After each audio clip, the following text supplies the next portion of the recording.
This is Lady Anne, owner of Cambian Radio and hostess of the Cambian Library of Lore, and I support Tessa. As an experiencer myself, I have filed my own reports with them, and the professionalism and heart they have shown my case goes above and beyond. If you have had an experience, I cannot recommend Tessa enough. Hi, this is Ernie Hudson, Winston Zedmore from Ghostbusters. I want to let you know that Ryan Stacy, he's created the Experiencer Support Association, TESA. You can check them out at www.tesacan.org. Now, they investigate paranormal, UFO, and provide support to experiencers. But you can check them out at, like I said, www.tesacan.org and see for yourself if they're really Ghostbusters. I can tell you this, they are a non-profit organization. Good luck, have fun, and keep it positive.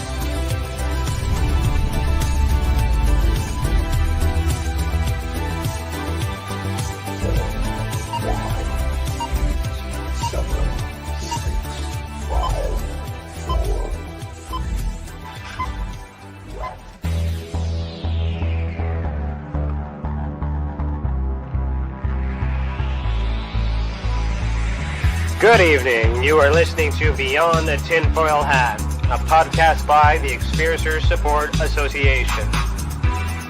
Tessa is a UFO, paranormal, and paracryptid investigation association. We investigate everything belonging to the global phenomenon linked to highly strange and unexplained experiences. We also connect experiencers with other experiencers, creating a safe, positive environment to engage and discuss this phenomenon without judgment, criticism, or retribution.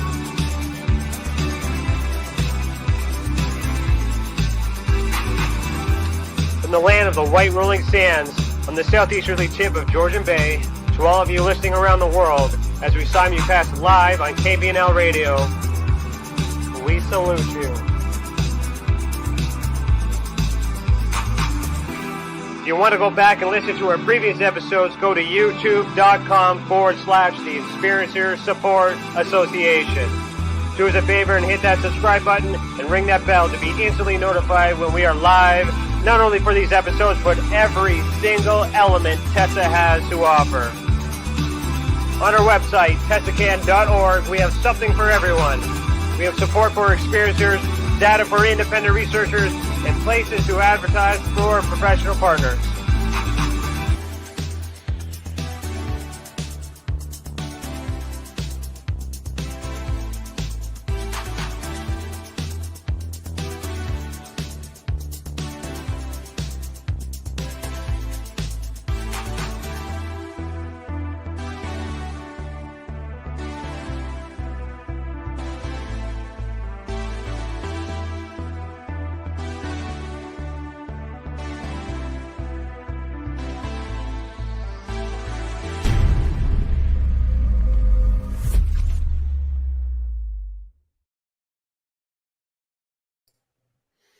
Hello, everybody. Today is Thursday, November 11th, 2021, and I, Ryan Stacy, am your host this evening. I am a licensed private investigator, a citizen journalist, and the director of investigations for the Experiencer Support Association. Welcome to the channel, and thank you for joining us this evening. Remember, to super chat, just click the $ next to your name in the comment box, and remember that all donations go back into the mission. If you're catching this on the replay, please consider becoming a member and unlock bonus content, including behind the scenes and extended footage on our new project developments, including investigations and a bunch of other things that we've been talking about recently. Just click the big blue button that says join. Our guest tonight for season 3, episode number 36 is Steven Cambian. Steven Cambian is an experienced researcher, commenter, and reporter on paranormal subjects. His background includes being a stage magician, mentalist, musician, and content creator. His artistic works have been featured in films, in theater productions, television, radio, and more. On October 26th, I was a guest on his show, Truth Seekers. You got to know me then, and Tessa, and everything else in between. But tonight, I return the favor. And I've been seeing that he has his eye on mainstream ufologists and paranormal researchers. It doesn't seem like he believes most of what they're saying, and neither do I. So I want to know why, and I want to know who. But we'll get into that a little bit later. So for now, Steven, put on your tinfoil hat. How are you doing this evening? Your mic is off, sir. That was the best intro for you, and then the mic is There you on. go. There you go. Okay. So good to. I just said good to see you. I'm glad to see you again, and thanks for that. Thanks for having me. Yeah, no, thanks for doing that. I do remember our podcast. That was great. That was lots of energy. We got lots of people here in the chat. Hello, everybody. Good to see you, Kevin. I'm going to shout out to you because Chantel let me know what you were going through the last couple of days. So I'm glad to see you. Thank you for being here tonight, and hello to all the other members that are here. So what we do for this show, Steven, before we get into the questions, is we do what's called an icebreaker. And that is brought to us by Tim the Demon Guy Morrison. So the way that it works, I'll just play his intro here. One sec.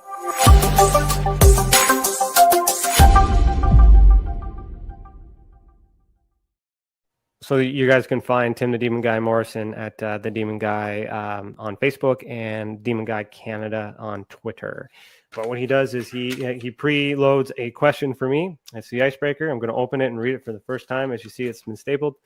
Wow, this is like a game show tonight. It's like a game show, but this is going to break. This is going to break the ice. Oh, that's a good idea. Actually, I'm always a little nervous interviewing people about that first question. Yeah, no, well, so am I. So am I. And this was kind of something that he thought of that would help me. And then here we are. So he says, "How would you prove you were human and not an AI?" Ooh, good question. Wow. Yeah. I mean, I have a background in computer science, so this is right up my alley. Like, I think I would. I mean, there's a Turing test. I could certainly pass a Turing test, and a lot of AIs may not be able to do that. And for those that don't know, that's just a test. That's kind of a philosophical thing. Okay.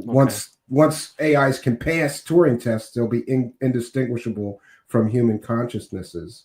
So I don't know. I display emotions. I guess maybe that would be one way to prove I wasn't an AI.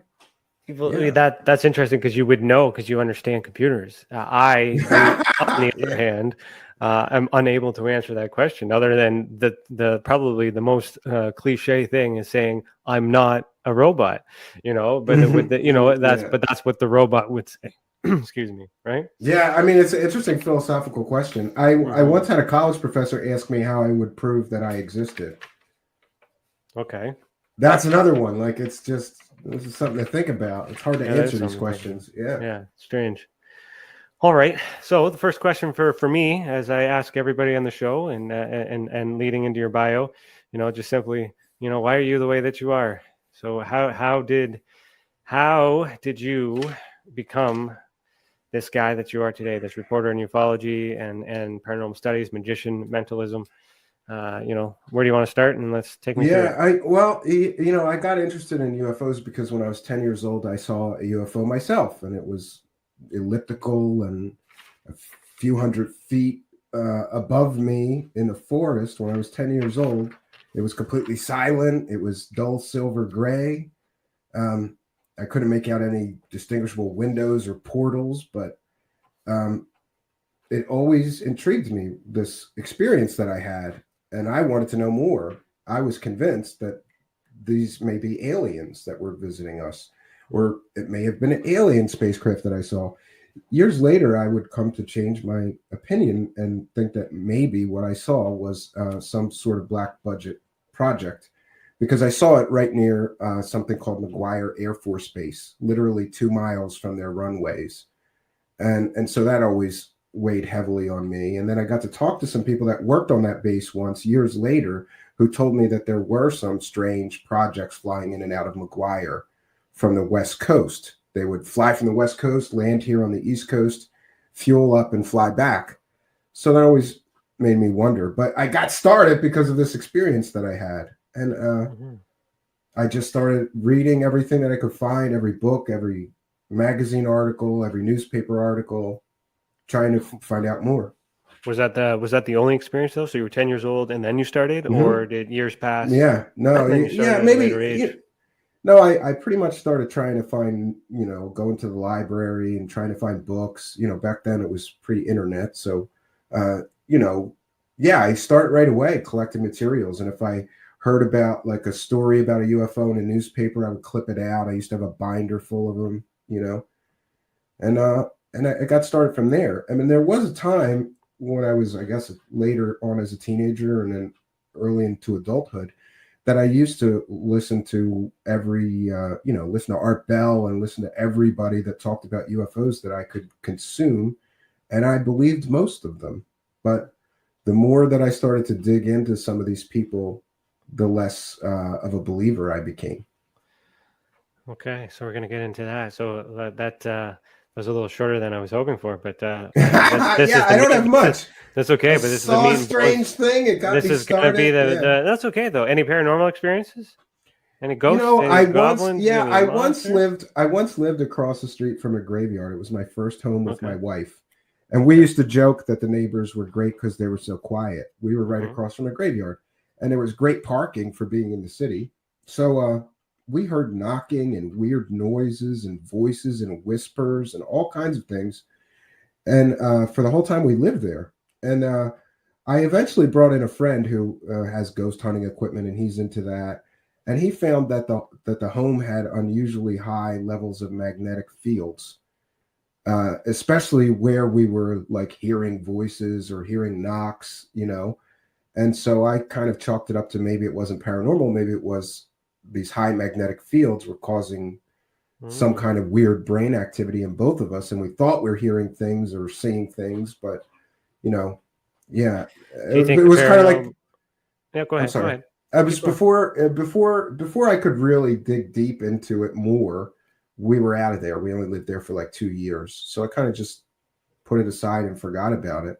But that experience of finding out that maybe what I was hearing or seeing or experiencing had a scientific basis and not a pseudoscience or paranormal basis made me a lot more cautious when dealing with people that are having these experiences, because I don't think that it's always ghosts or demons. I think sometimes it may be naturally occurring phenomenon that can cause changes in the brain or alter brain waves and play with your mind. Could it be natural or could it be government? It could be. It could be. Yeah, I mean, there's things like the God hat, which makes me nervous.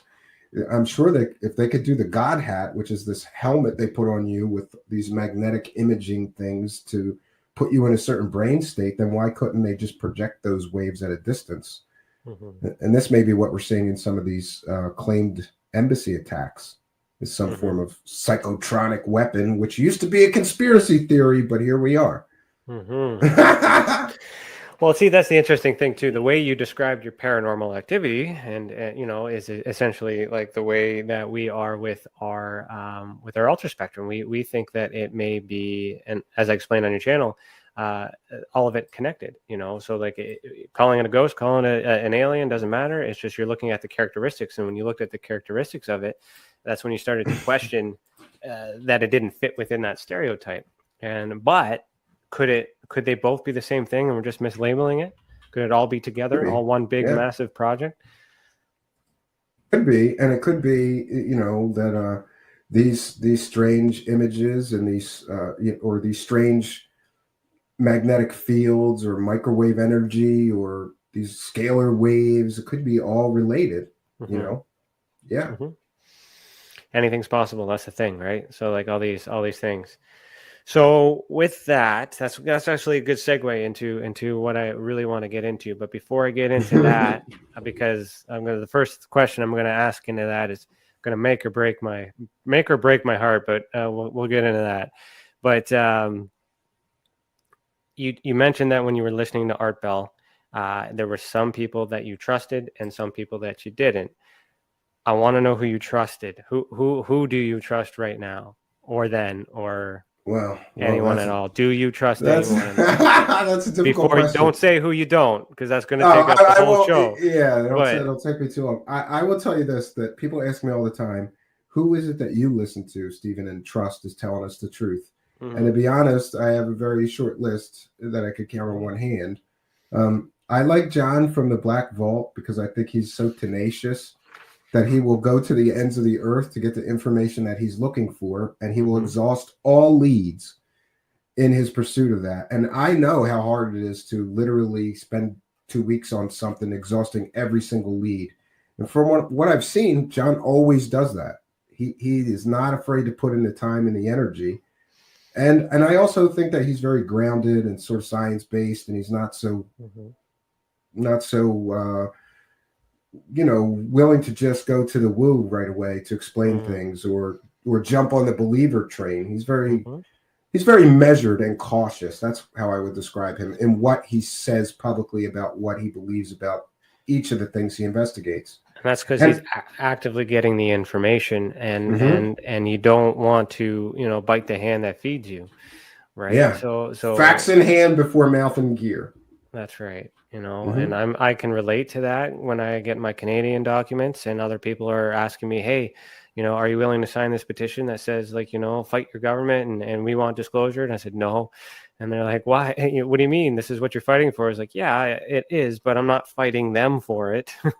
And because I haven't fought them for it, they've been giving me the info. So and with John, I agree with you. I've never had the chance to talk to him simply because he's in circles that don't like me.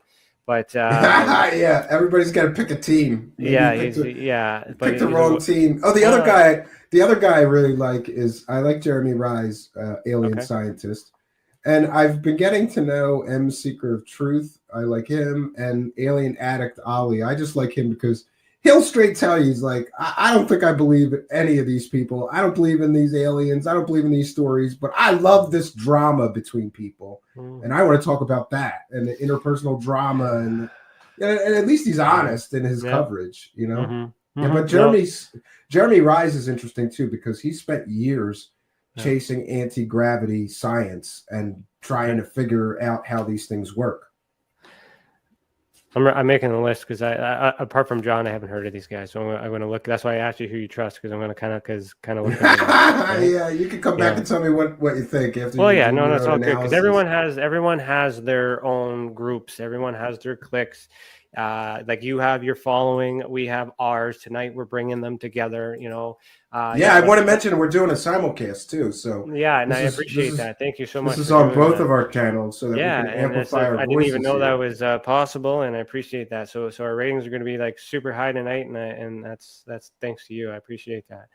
But that's the thing, right? That's what we got to do. Is everyone's got their circles, everyone's got their little clubs. But we're all fighting for the same thing, and the problems that I'm facing is we have our group, but our group is welcoming anyone that's willing to sit down and have a conversation. But there's a lot of challenges to get people to sit in that chair and talk. And with that, even when it's okay, they're busy, so let's give them something specific that's interesting to them, that it might get their attention. I've tried so many ways to give these people exactly what it is they're missing, exactly what it is they say they want, hoping that gets their attention, so that way I get them in the chair, and I can confirm it got their attention, but I'm still not getting them in the chair.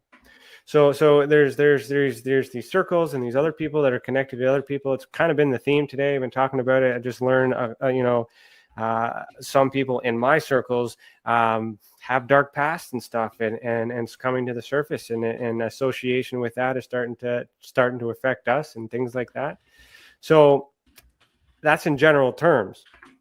So I want to move up to the main level, which with all these groups, no matter what friends we have and differences of opinions, is the main what I call the mainstream ufologists, or the mainstream paranormal researchers. Because I don't think any paranormal are in the mainstream, but let's just in case there are, I don't want to offend. I'm sure that I would count somebody like Zach Baggins or some of the top tier ghost hunters as sort of in that ballpark. The ones that are on TV, the ones that are always in the news, the ones that are always doing the programs. So that master circle, or that circuit, and there's even circuits in between. So they're playing both sides. So I know that you've been doing a lot of research, and I've been seeing just your not your videos because I've been busy. I do apologize, but I've been just No, seeing quite your right. posts. I can't catch up with everybody I want I to know, either. It but I've been bothers me seeing your sometimes. Twitter post that kind of gives me the gist of it. This person is not this, and this person's this, and this person's that. It piques my interest. So I want to start the floor with asking your opinion on Richard Dolan. And the reason for that, and I'll give you some, and I want you to be completely honest, is because I like Dolan. I've always liked Dolan. I've met Dolan many times. He had me on his show. He's actually responsible for the little bit of a pick-me-up that I got at the beginning when I was with MUFON. I am grateful for that opportunity, but I haven't had interaction with him for such a long time. I've tried to make contact with him. He's in these circles. So I'm willing, I want to have a conversation with someone who may actually know why. And if you have some information which was alluded to in your posts, I want to hear it now, and I want to have a conversation about it. Yeah. Well, one of the people growing up that was an early hero of mine, besides Stanton Friedman, was Richard Dolan. And I read his first couple of books that were so well researched and science-based and fact-based, and here's the evidence, and just a treasure trove of data and evidence. And I suppose over the years I've watched him degrade into basically the level of respectability that the National Enquirer or a rag tabloid has. He'll just sell anything now. So, and this is something that I see has been common with a lot of researchers. They start out with their heart in the right place, and maybe they stray as the money gets bigger or whatever. I really can't speak to his motivations. But what I can speak to is that he has been involved in several 100% hoaxes. Most recently, there's a whole lot of controversy about the CIA deathbed confession video, because I came out very strongly and said the source that Richard Dolan is interviewing is fake. It's a 100% fake source. And I didn't release much of the information about how I knew that. But recently I released one data point. And it turns out that Richard Dolan interviewed a man in 2014 that died in 2008. So I want to know, how did he interview a dead guy in 2014 that died in 2008? How did you confirm that he died in 2000? Well, do you have an obituary? Well, it's better than that. The source originally came from Linda Moulton Howe. Okay. So Linda Moulton Howe, I have several sources of her, both on her own website and blog, reporting that the guy died in 2008, and also in media appearances where she mentioned, oh, what a shame, this great man. She really had a lot of respect for this source of hers that she claimed worked for the CIA and was involved with aliens in Area 51. So she mentions it on a public appearance saying, oh yeah, it's really a shame that he passed away a month ago or something. And this again was in 2008. And the whole time that this story has been, they took the source from Linda Moulton Howe, and people are asking me to explain this. And my sort of defense is, it's not my place to explain it. It's Richard Dolan's place to explain it. I've raised the questions, and Dolan originally said that he would look into this and make a statement of his own. I gave him 2 months to do so. Before I started releasing, I've released the first data point proving that is a completely and totally fake person that he's. Now, did the interview just get released in 2014, or it was both? It was both recorded and released in 2014. And I verified that. Confirm that. Huh. Yeah. Huh. Now, further, one of the other problems I have with Richard Dolan is we can see there's him with one story based on one anonymous source that we can pick apart and say, there's something not right here. Next, he's pushing these Wilson documents, which he's relying on more than 10, I believe, anonymous sources to prop up that and prove that it might be real, it must be real. But in order for us to believe the Wilson documents are real, we have to believe Richard Dolan is on the up and up with some 8 or 10 anonymous sources that he's using to sell that story, when we can sort of display what happens when we catch him with one story with one anonymous source. And my thing is, I understand the need for anonymous sources in any journalistic endeavor, But if you've got a proven track record of maybe using a dead man as a source, and that guy's anonymous, then maybe the next time you sell a story and you're depending on 10 anonymous or 8 or 10 anonymous sources to sell that story, we should have the right to say that's too many anonymous sources. You have to release some of these people so that we can verify that this story is accurate before you continue to profit from it. But that's really not what we get. You know? So I can speak to anonymous sources. So I mean, with experiencers, like they're all anonymous to me. Sure. Some do want to come forward and all that other stuff as well. But the best way, I mean, I work with them to a point that should I be challenged, there's a certain level of information that I've been permitted to release at the appropriate time to prove authenticity. You know, because I can simply just say, yeah, this is, I believe this is what happened. I investigated it. And somebody can just be like, oh yeah, the same thing that you've just said, because I claim anonymous source. But I have that contingency plan in place for someone to challenge that. The journalists use anonymous sourcing and all these other things. The problem I have with that being a scapegoat or a very easy term to use is I've proven in some cases that this anonymous source is the same source, the same person or the writer, and it's just an opinion in which they want to convey their own. They want to project it on somebody else. Exactly. Yeah. Like but he said that, not me. Yeah. Yeah, and it's a really, really dirty trick to use. And with this anonymous sourcing, for me, on an evidence point of view, it's not usable information.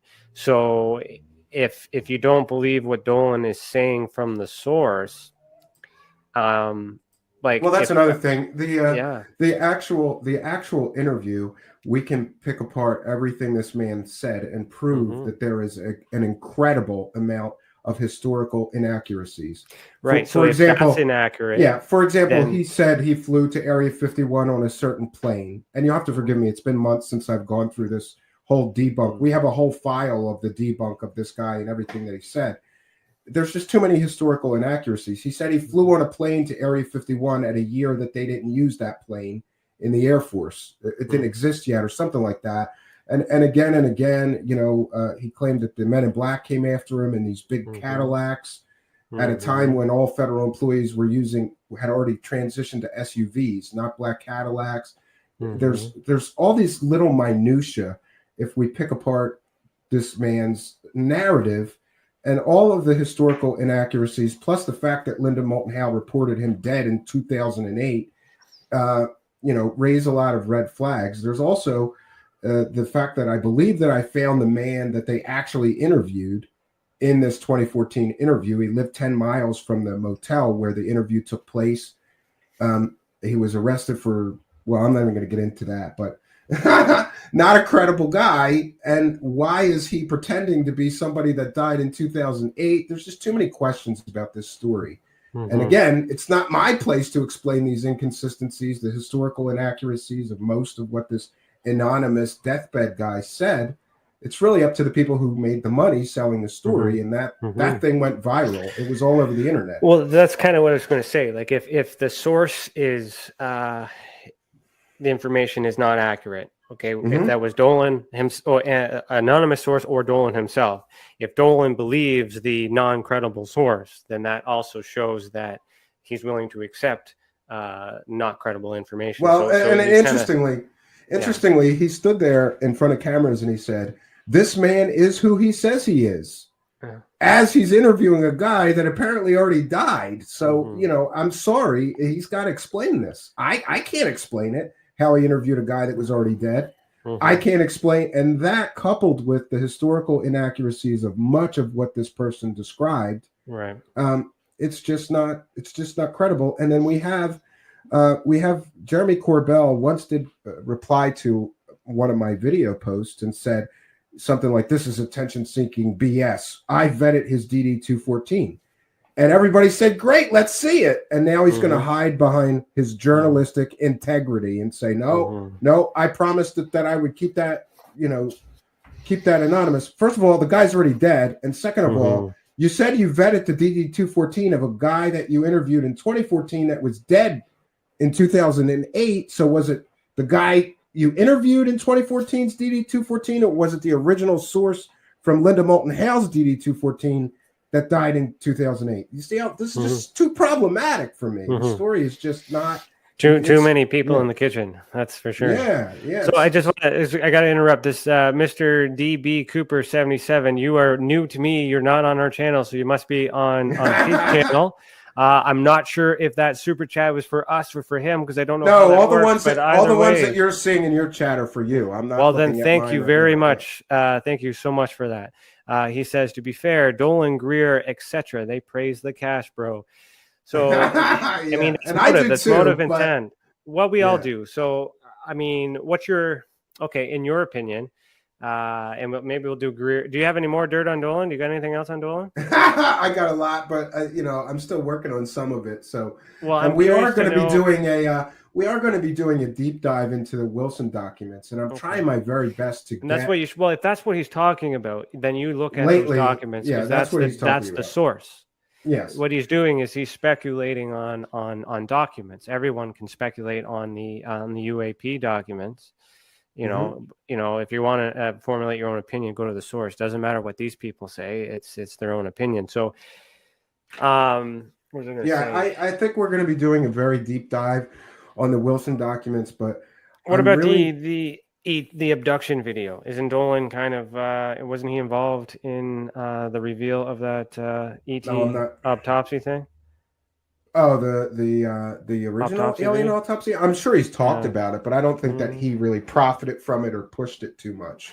Well, he's mentioned it to me a few times and saying that he says that was a hoax. So what I find was interesting, to piggyback off of what you've said, is if he's lying about something based on your evidence, and then he's saying that somebody else is lying based on their evidence. Is this is who's telling the truth? Is this a game? Cooper, Mr. DB Cooper 77, thank you so much for that other one. I appreciate that. A lot in speculation, true. So yeah, my opinion would be, or I guess, what is your opinion on which side to believe? Can you give them? It looks like our simulcast got killed somehow. I don't think it's online. I don't know how that happened. Okay, well that explains why everybody's here. No, it's quite all right. It's all right. I've done enough videos this week. We'll just keep them on here. It's all I'll good. tweet out your link then right now. Okay. I'll tweet that out and try to get everybody back in here. Well, that's so weird. It just must have killed it. Yeah. I don't know. That's just so weird, I guess. All right, so let's keep this going. Let's go to Greer then. How about Stephen Greer? What are your opinions on I've got a lot more information on him. Stephen Greer once raised $400,000 with which he claimed that he was going to create an open source free energy device with the $400,000. It was something called the Orion Project. He started a nonprofit 501c3 for it, and everything looked like, wow, this is great. He's starting a charity, and the purpose of the charity is to collect money, do research, and give the world a free energy device. And he really pumped this thing for quite a long time, soliciting donations. And then the 501c3 just went defunct. He never produced a single device, let alone a working one, as he promised he would. So really, we're left with a lot of questions about that, right? And next, he has collected millions of dollars in crowdfunding for his documentaries. And, I try not to be too judgmental, but I do know a lot about video editing and stuff like that. I asked around with some people that I know who make documentaries, one who worked for Public Broadcasting Channel 12 in the United States. Everybody's familiar with PBS. And he made documentaries. And, I said, does it cost $1 million to make a documentary? And he said, well, it depends. Probably not. No, most budgets are nowhere near that. But if they have a lot of special effects or stuff in there, I don't know. But then I sent him the documentary that Stephen Greer collected over $1 million for. And he said, there's no way that he spent that kind of money on this. It's people sitting being interviewed, which means one or two cameras, a sound guy, and he said that he could have done that whole documentary in a month or two. And that does not cost $1 million. No. So there's this sort of, to me, there is this underlying profit motive with him where he's going to collect $1 million, spend, let's just be generous and say he spent $100,000 to make the documentaries, and then he pockets $900,000. Then he does it again, and now his latest documentary, I believe he raised $450,000 to create. This one he gives away for free. Yeah. But still, it's not something that cost him that much money to create. But it's not his fault for putting that out there. Whose fault is it? It's all the people that give him the money. Yeah. If we didn't give him the money, he wouldn't, so that's the marketing and that's the mission and that's the cause. A lot of people believe in that. So he takes the money, he makes the movie, he does whatever he needs to do with it. People are handing that over. Like your Mr. T. Cooper 7. Thank you again. He says, I'm not sure what I would do. Yeah. Yeah. You said, somebody gave me $1 million, $2 million, to stop his research. Is that possible? Oh, yeah, that's another thing. We gave him an award for boldest liar because this man claims that the United States government first threatened to kill him, then offered him $2 billion if he would just shut up about those aliens. And he's too much of a, he's got too good of ethics and morality to take a deal like that, so he wouldn't do it. And we're talking about a guy who used a dead baby to scam people for alien money. So to me, I don't see him turning down $2 billion. That's serious. Yeah, that's a little ET creature. Do you think was a baby? Well, here's the thing. Here's the thing. He knew. Talk to the scientist that was doing the analysis. He knew that. Let's say, for example, I don't remember the exact date that he released the video, the documentary, but he knew from the scientists doing the genetic analysis that within a very short time, let's say a month, 2 max, from the date that he decided to release this documentary, he would have the results of all of that scientific research, of all the DNA tests. If you thought you had an alien, wouldn't you just wait 2 more months to release that documentary and put all the proof it was an alien in the documentary? No. He purposefully released this documentary before the results were back so that he could get that money grab. And then he went on to claim that the CIA got to the guy who did the scientific analysis and forced him or threatened him to say it was just a human. It's just, I mean, ridiculous. that's a sequence of events. Those events could be true. I mean, but the way they're lined up, it's definitely suspicious. I would agree to that. But like that's the testimony thing. So to make that simple to me, like I'd be like, why would somebody go through those lengths? And obviously the answer I know you'll say is the money, because money is a motive there. I mean, for me with Greer, I do like his idea of the one group, one person, one universe, one people, and to encourage people to make contact, make your own groups. You okay? You just, all right. I've got a terrible cold, so forgive me if I mute. Yeah, no, it's okay. It's okay. Cough up a lung. It's all good. So I do like his message in terms of encouraging people to make contact.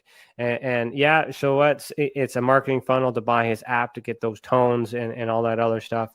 But it is also convenient. But you can get those elsewhere. But that message itself, I think, is harmless. So and I kind of feel like, well, see, everybody has a different opinion. My opinion is that if you're telling people buy my app for $10 and you're going to contact alien civilizations with my app for $10, and I buy that app and I don't contact the aliens, then to me that's consumer fraud. Well, that's exactly. It's all that part. That's where kind of you gotta look at it. But I mean, is there an honest way to make money? Let's go there. What would be the best way to market what Greer is doing, since we're talking about him? If you were him and you had that same theology, how would you? I don't know, because I wouldn't do many of the things that he did, including using a dead baby. I wouldn't use a dead baby or a human corpse for anything. Can it be confirmed, or is that just an assumption? What's that? That it's a baby? That it's a baby. Has that been confirmed? No, yeah. That's came back that it was a fetus. Okay. So a human fetus with many deformities, genetic deformities that caused the unusual skull type and bone density and whatever other deformities that it had. So if you think about it, this is a very sad human that Mhm. was either born, depending on who you ask, or unborn, that had all these deformities, and then Mhm. somehow got mummified out in the desert somewhere, somehow. Mhm. Mhm. And I just think you should bury it and leave it alone. You shouldn't go try to make $1 million claiming it's an alien. But that's Mhm. my morals and my ethics, not his. Mhm. So maybe I shouldn't judge. Well, no, You no, know? it's a good point, because like if it, like MD MD Mr. DB Cooper 77. I love the idea too, but it seems like marketing to me, not necessarily a push for proof. Exactly. So we have to market, we have to market too. I mean, there are different ways. Like, Mm-hmm. this is marketing. You are funding. You are single-handedly. I will tell you this right now. You are the most paying customer we've ever had in this entire show. So you right now are are part of the solution / part of the problem, because like and what I mean by that, it's the people that are buying, and because the people believe in the message. So if can any of the people in ufology that charges for books, that charges for admission to events, that says, come over and meet and sign my autograph and all that other stuff, and people are handing all their money out for that, is there a time when that's acceptable for Sure. those, Sure. yeah. I think that there's a way. I have nothing against people making money at Mm-hmm. all. I mean, we're all trying to make money. We're all dependent Mm-hmm. on having some form of financial income. It's just the problem that I have is, for example, if you're making money and you're interviewing a dead guy making money, telling people that this guy worked for the CIA and was, all of this crazy story, then I have a problem with that, because to me it's just a form of consumer fraud, because you're presenting these stories as true stories. And if it can be easily proven that this is not a true story, then to me that's immoral and unethical. And honestly, this UFO world is filled with people that are using, let's see, there's people using rapists as sources for alien stories right now in ufology. There's people using or who have used child molesters in the past as sources. There's documentary companies that made an entire documentary based on Stan Romanek's testimony, who was then convicted for being a kiddie porn aficionado. And they won't take that DVD off of Hulu and Netflix or wherever they're making money from it. There's just some things in this thing that are so slimy and to me so immoral that it makes me kind of sick. Well, I'm like, this is gross, but that's the other thing too, is like, 'cause some people are bad, some people are good, some people are good, then they become bad, and some people are Yeah. bad and then they become good. There's a lot of gray. I agree. There's a There's a lot of lot of gray gray. It's area. not Like, black I and mean, white. like Yeah. it's that's why it's not that I support Greer. So what I'm saying is I like his philosophy. Whether the intention behind it is a charade or not, that's subjective. It can go either way. But No, I believe he may believe what he says, but it's a good model. It's a good belief. Now, it's not the only belief. He's not the only person who thinks like that. It's just he's the current one marketing that. And I mean, like Dolan, like all these guys in their prime. This is what I kind of look back to, like like Stanton Freeman. Like, I mean, before I met him too. Before actually I saw him, I sat with him at Alien Cosmic Expo the night before he left and passed on that plane. oh wow, Like, yeah, wow, I part would of the like to, group of yeah, I would people. like to spend that last couple of days with him Yeah, but myself. we didn't So. know that was going to happen. Yeah, of Right? course. Yeah, Nobody you knew, never right? know. Yeah. Yeah. So I mean, that's a whole life of things. Some people like him, some people don't. But what they got to look at, and what I'm looking at now, is his files. His research and what they did do, and all, because it's ugly. This world is this mess of ufology can go back and forth if money is the goal. So if money is the goal, if there's a place to manipulate the people, and there's opportunity for the people to pay into some sort of help because they don't have answers, how do we stop that? Because, like, you creating awareness and talking about it, I like that. That's why I reached out to you. That's why we're having this conversation. And I just kind of want to figure out what the solution is, because we need to get on top and tell people the truth. If you have the evidence, we need to get that on mainstream media. So how do we do that?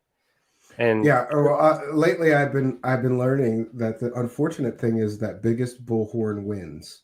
So these people basically are, a lot of these people that I report very true and accurate things, and that could be dangerous. For example, I've been threatened to be sued twice, and then somebody else just yesterday sent me another legal threat letter claiming they're suing somebody else, and they want me, that's a source of mine, and they want me to preserve all of my electronic communications. They sent me this, angry letter ordering me not to delete any messages because they may subpoena those messages. And that's these are private messages between a source and me. So for disclosure, and you tell them to disclose their evidence first, and then whatever they provide you is what you comment on. You don't give them anything. If they're going to sue you, I'm not giving them anything. You ask them for their evidence, and then you respond, because if they some of this is just they'll have the conversation too, because if they don't have it, right, then that might be a scare tactic for you to reveal stuff that they don't have. No, and I won't tell them anything. There's your some of it is advice. Some of it is just threats and intimidation, because they want to shut me up. Mr. Cooper, Ryan, all we need is one case to be true for the phenomenon to be real. If not, everyone is lying. I just can't believe that. No, I don't know if you heard me on any of my podcasts before, but I keep saying that. All I need is one case. And we don't need, I agree with you. Like, as soon as one person can definitively solve this riddle, and we just got to give it to all these people and get it to the top, then everybody that's been in this yo-yo just goes down the drain. But that's for the mainstream game, right? Sure. Yeah. We're not in mainstream. We're not Lee Guy, thank you for that. We're not Thanks, not, it's like Hollywood. Let's look at it. Hollywood for ufology. Not everyone can be an actor. Not everyone can be in the movies. We all idolize these actors, and we talk and we follow their lives, and we do all that stuff, and we pay for the movies, and we go and see them, and we watch the TV shows, we subscribe to the channels. A lot of that stuff is similar to ufology. But then the upcoming actors and all these other things try and strive to get to Hollywood so they can make the money and be on the big screen and do all that other stuff.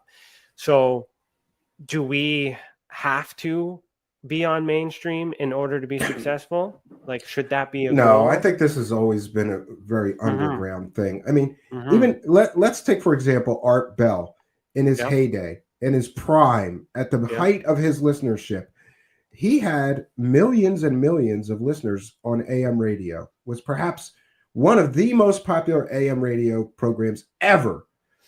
But at the time that he was at the height of his fame and popularity and success, if you would ask 10 people in the United States who Art Bell was, nobody would know.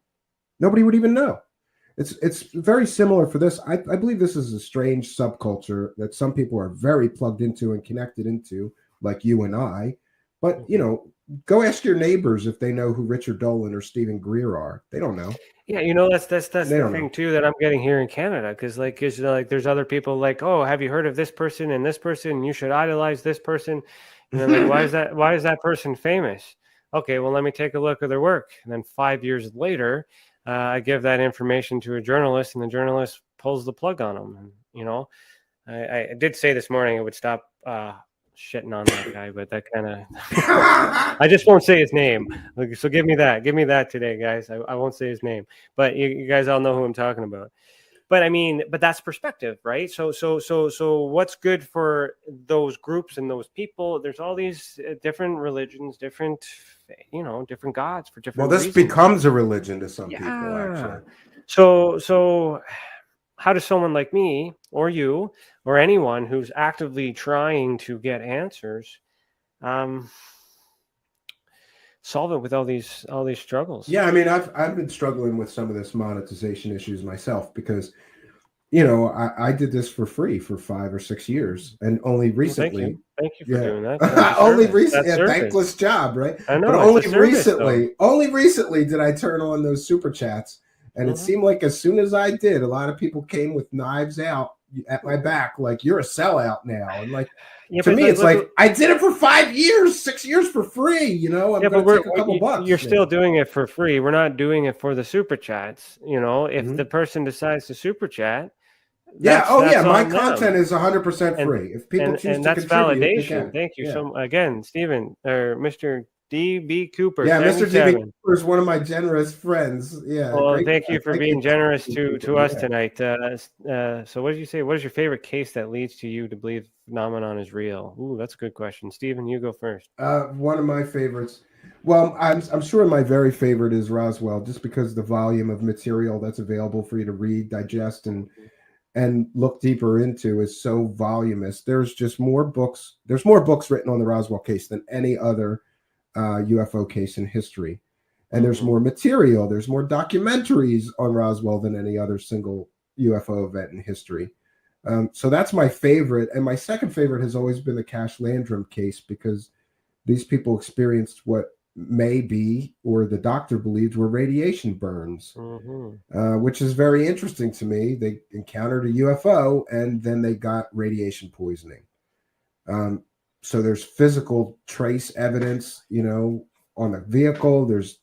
They had blisters and burns from what the doctor believed was radiation burns, and other physical evidence, you know. And then there's also this strange event that happened, that they dug up like miles of the road where the event happened. They dug up and replaced, not once but twice in a few years. And some people said, at least, that was because of the radiation all over that road. So they dug away some of that radioactive material, got rid of it, and replaced it with new material. And then apparently some people claim they had to do it a second time because the radiation levels were still too high. To me, that's an amazing mystery. And to this day, the original witnesses, those that are still remaining, stick by their story 100%. And the story hasn't changed. It hasn't, you know, morphed or been added to like so many other stories do. And they haven't really sought to profit. They've participated with some people that were wanting to talk about their story, but they never went out there looking for money for their story, which to me is a good indicator of honesty and integrity. Where the people that are right there with their hand out looking to get paid for their story, to me, they're a little less credible. Well, it's a way to justify the time and the energy that is sacrificed to do what we do.